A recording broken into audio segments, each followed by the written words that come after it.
नमस्कार दोस्तों, मैं पीयूष शंगारी एक बार फिर आपका स्वागत करता हूं मनी फर्स्ट के प्लेटफॉर्म पे।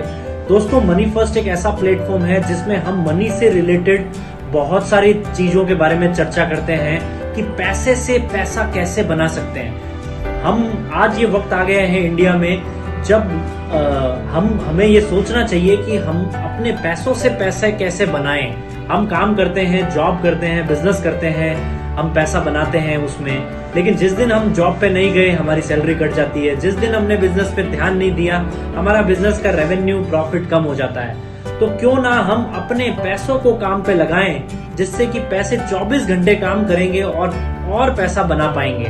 तो ये प्लेटफॉर्म मनी फर्स्ट का इसीलिए बनाया गया है जिससे कि आप लोग जागरूक हो सकें मनी मैनेजमेंट के रूप में कि कहां पर आप पैसा इन्वेस्ट कर सकें और कहां पर आप अधिक से अधिक रिटर्न प्राप्त कर सकें। अभी तक आपने मनी फर्स्ट चैनल को सब्सक्राइब नहीं किया है दोस्तों, तो अभी कर लें, तुरंत कर लें, क्योंकि जल्दी से जल्दी आपको सूचना प्राप्त हो सकेगी हमारे प्लेटफॉर्म के द्वारा। दोस्तों, आज हम वीडियो बनाने जा रहे हैं टैक्स सेवर वर्सेस पीपीएफ। मतलब कि हम जो एटीसी में रिबेट लेते हैं, जो अभी 1.5 लाख की रिबेट चल रही है as per income tax rule, वो हम पीपीएफ एक ऐसा पॉपुलर इन्वेस्टमेंट टूल है जहां पे हम अपना पैसा डाल देते हैं। और एक ऐसा ही पॉपुलर टूल के बारे में बात करना चाह रहे हैं जो आगे आने वाले टाइम में और पॉपुलर हो जाएगा, वो है ELSS, मतलब इक्विटी लिंक सेविंग स्कीम। इसमें भी इन्वेस्ट करके आप एटीसी की रिबेट पा सकते हैं। और ELSS में निवेश करने के लिए आपको किसी भी म्यूचुअल फंड AMC से आप संपर्क कर सकते हैं। ये ELSS fund mutual fund AMCs हैं जो मैनेज करती है। जैसे आपने नाम सुना होगा HDFC tax saver, Aditya Birla tax relief, ICICI Prudential long term tax saving fund. दोस्तों, ये एक ऐसे फंड्स हैं जहां पे हम ATC की रिबेट भी पा सकते हैं और अच्छा रिटर्न भी पा सकते हैं। पीपीएफ बहुत ही पॉपुलर टूल है और अभी भी जो ट्रेडिशनल इन्वेस्टमेंट करते हैं लोग, वो पीपीएफ में अपना पैसा लगाते हैं। और पीपीएफ में पॉपुलरिटी ये है कि जो भी पैसा हमें मिलता है वो टैक्स फ्री होता है और उसका रिटर्न भी एफडी से 1% के आसपास ज्यादा रहता है। लेकिन दोस्तों, 15 साल का लॉक इन पीरियड रहता है पीपीएफ में। और अगर ELSS की बात करें तो और रिटर्न्स की बात करें, जैसे मैं HDFC टैक्स सेवर की बात करता हूं, तो HDFC टैक्स सेवर ने सिंस इंसेप्शन, मतलब जब से वो फंड स्टार्ट हुआ है, आज से करीब 25 साल पहले वो फंड स्टार्ट हुआ, और अगर उसका CAGR रिटर्न मतलब पर एनम रिटर्न देखें कि क्या वो एवरेज दे रहा है, तो 17.5% की एवरेज दर से वो हर साल बढ़ रहा है। मतलब ये एवरेज रिटर्न है, कभी उसने कम रिटर्न दिया, कभी ज्यादा रिटर्न दिया, लेकिन एवरेज रिटर्न 17.5% निकला।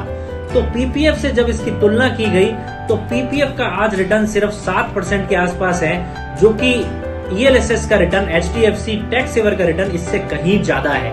अगर लॉक इन की बात की जाए दोस्तों, तो पीपीएफ का लॉक इन 15 साल का होता है। मतलब कि आपने अगर आज पीपीएफ का अकाउंट खुलवाया है तो 15 साल बाद वो अकाउंट मैच्योर होता है। बल्कि ELSS जो HDFC टैक्स सेवर का ELSS है, उसका लॉक इन सिर्फ 3 सालों का है। मतलब लॉक इन में भी देखें तो सबसे कम और रिटर्न्स में देखें तो ज्यादा।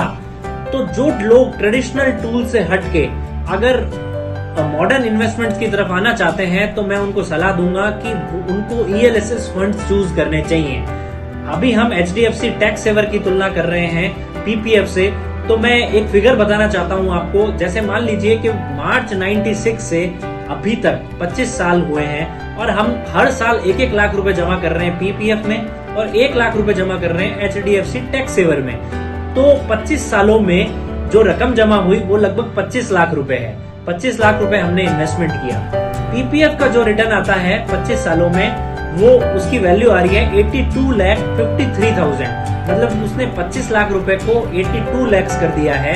और वहीं HDFC टैक्स सेवर की बात की जाए तो 25 लाख से उसकी वैल्यू हो जाती है 5,25,00,000 रुपए।